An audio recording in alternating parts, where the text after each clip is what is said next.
A reforma tributária não se cinge aos bens e serviços. Por que bens e serviços vem primeiro?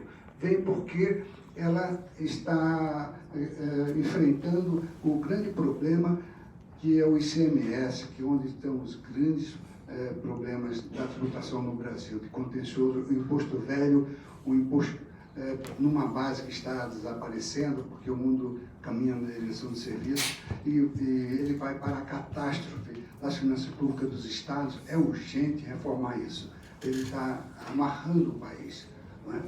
Essa dicotomia de bens de um lado, serviços de outro, todos os países do mundo já abandonaram. O último que tinha isso era a Índia, acabou de fazer o IVA deles. Né?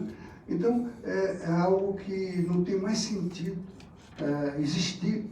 E alguns entre nós ainda acham argumento para defender o que é indefensável. A tributação tem que ser uniforme, como o professor Marcos Lisboa notificou. O importante é o ato de consumo, seja de bens e serviços, e tudo envolve um misto de bens e de serviços, material e imaterial. Não é? Então, essa é a razão pela qual ganha prioridade, porque não é só porque distorce as decisões econômicas, é porque nos está impedindo de produzir. Ela penaliza o setor industrial, ela tributa o capital. Eu vou comprar uma máquina, não me custa 1 milhão, custa 1.200.000. Como é que eu vou tributar a aquisição do bem de produção? Isso é uma loucura, é querer não progredir. Então, e a exportação, pior ainda, os créditos acumulados, essas coisas nos prejudicam de uma maneira brutal. Então, isso tem que ser eliminado. Essa é a grande prioridade. Mas, logo em seguida, vem o imposto de renda. O imposto de renda é muito mais fácil porque é de legislação subnacional. A grande dificuldade de ajustar a tributação de bens e serviços é porque ela, primeiro, está muito constitucionalizada, está tudo na Constituição. A Constituição brasileira tem até a alíquota de imposto, é uma loucura. Não existe país nenhum do mundo que tenha coisa parecida. E pertence a 3 níveis de governo. Então, é um desajuste muito grande que precisa ser corrigido através de emenda constitucional. Portanto, todas as propostas que mexem com o ICMS, com o PIS/COFINS, com o IPI, tem que mexer na Constituição. Não é? Então, é um esforço muito grande de levar adiante isso. Já o imposto de renda, sobretudo o imposto de renda de pessoa física, não tem dificuldade. O imposto de renda de pessoa física está muito bem desenhado, nos anos 90 foi. Ela tem injustiças, tem rendimentos que não são tributados e tal, que é fácil corrigir. É só eliminar as isenções. O problema maior está na pessoa jurídica, porque nós ficamos defasados com o mundo. Quando nós introduzimos tributação em bases universais, era o normal, era o comum. Até países da América Central tinha isso. Nós tínhamos a Austrália tinha isso, né? Os países europeus tinham isso daí. O mundo evoluiu, criaram-se os regimes CFC, foram-se eliminando essa tributação em base universal, um atrás do outro. O último foi a Nova Zelândia, há uns 5 anos atrás, e ficou o Brasil sozinho nessa maluquice de tributar as suas multinacionais, as multinações brasileiras, em base às operações que elas tinham no mundo inteiro. Isso, claro, que tem que mudar, porque o mundo todo mudou. Não é?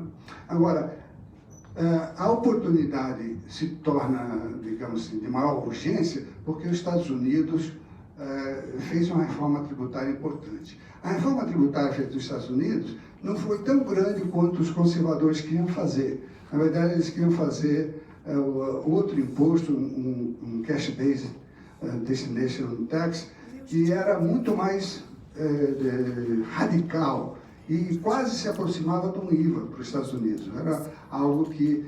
E só não passou porque eles tinham muito pouco tempo para arredondar o projeto e para poder aprovar em 2017, isso foi questão de poucas semanas que tiveram para elaborar o projeto, eles aceitaram um projeto menos ambicioso.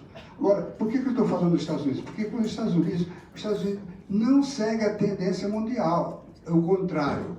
O mundo segue o equilíbrio de Stackelberg que os Estados Unidos oferece. Se os Estados Unidos mudar tal importância da economia americana no mundo, economia empresarial, que os outros países têm que se ajeitar, têm que acompanhar de alguma maneira, têm que se adaptar. Assim foi em 1986, na reforma que modernizou a tributação dos impostos de renda pessoais, que reduziu o número de alíquotas, que aumentou as bases e mudou a tributação empresarial. Todos os países do mundo alteraram a sua legislação em resposta a isso. Não é? Agora não é diferente. Os outros países ainda não responderam ajustando as suas legislações, porque não entenderam ainda o que aconteceu nos Estados Unidos. Tem um sistema de guild da tributação dos intangíveis, que é uma novidade total para todos os que militam na área de tributação. Então, demora um tempo até absorver isso e ver o seu impacto sobre os outros países. Mas uma coisa é certa, a redução da alíquota máxima de 35% para 21% joga o Brasil, nas comparações internacionais, na cabeça da alíquota do IRPJ no mundo, vamos dizer assim. É verdade que nós não tributamos dividendos, que quase todos os outros tributam, mas olhem as comparações internacionais, vejam os gráficos da OCDE, e vejam as comparações que se fazem e vejam que o Brasil é considerado um país de alta tributação. Então, junte-se isso, uma percepção, talvez seja só percepção, mas é um fato de que a alíquota é muito elevada na tributação da pessoa jurídica e, junto a isso, o fato de que nós tributamos as operações multinacionais feitas com base no Brasil, que nós temos uma situação de desencorajamento da atividade econômica. O Brasil, pela sua importância, poderia ser um polo de atração de investimento em base regional, digamos, para toda a América Latina, e as multinacionais brasileiras podiam ter uma expansão pelos outros países, porque muitos já mostraram competência para isso, mas ficam limitados pela nossa tributação. Então, nós temos o quê? A inversão de investimento que se passa nos Estados Unidos, que deu origem ao surgimento do X-Tax. Né? Então, nós tivemos também, alguns já saíram do país, outros grandes importantes players, como a JBS, tentou ir para a Irlanda, não deixaram porque ela torceram o braço dela, que ela devia para o BNDES e tal, falaram, não vai não. E os Estados Unidos não fez diferente. Eles torceram o braço das multinacionais deles para que não se configurasse uma saída do território americano em termos de jurisdição. É claro que com a nova legislação isso fica mais ameno. Em suma, para não me estender demais,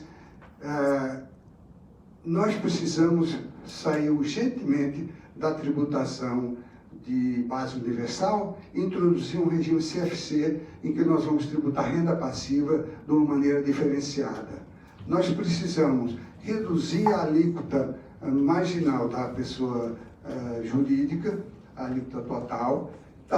Talvez seja o caso de introduzir uma tributação dos dividendos compensatória, tal que a carga total empresa mais acionista não se altere, mas porque no Brasil essa carga total não é alta comparada com o resto dos países, não é? Ela parece ser adequada, mas ela está muito concentrada na pessoa jurídica ou apenas incidente na pessoa jurídica, o que dificulta o reinvestimento. Ela é punitiva para a reinversão, não é?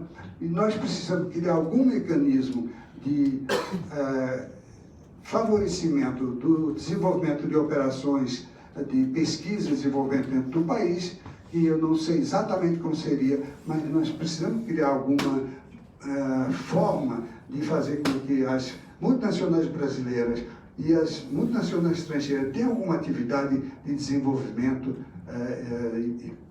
no país, de produtos e de processos, não é? E nós precisamos eliminar algumas formas que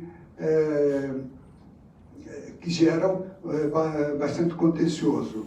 Uma das coisas que certamente está na cabeça das pessoas é o que vai acontecer com o preço de transferências, porque o Brasil, pleiteando entrar na OCDE, de certa maneira fica fora de compasso com a legislação que nós temos de coeficientes fixos, né? Então é algo que certamente vai estar na agenda de políticas públicas, né?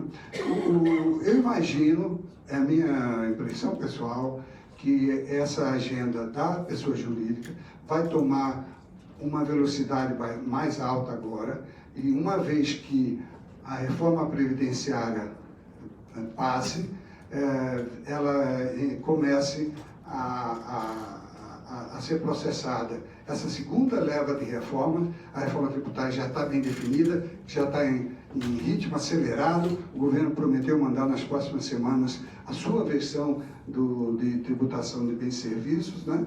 E o ministro Paulo Guedes já deu indicações de que ele não vai esperar seguir o processo de reforma da Constituição para introduzir bens e serviços, que nós vimos com a reforma previdenciária, que é demorado, e, em paralelo, vai iniciar o processo de reforma do imposto de renda de pessoas jurídicas. Essa é a nossa expectativa. Muito obrigada, professor.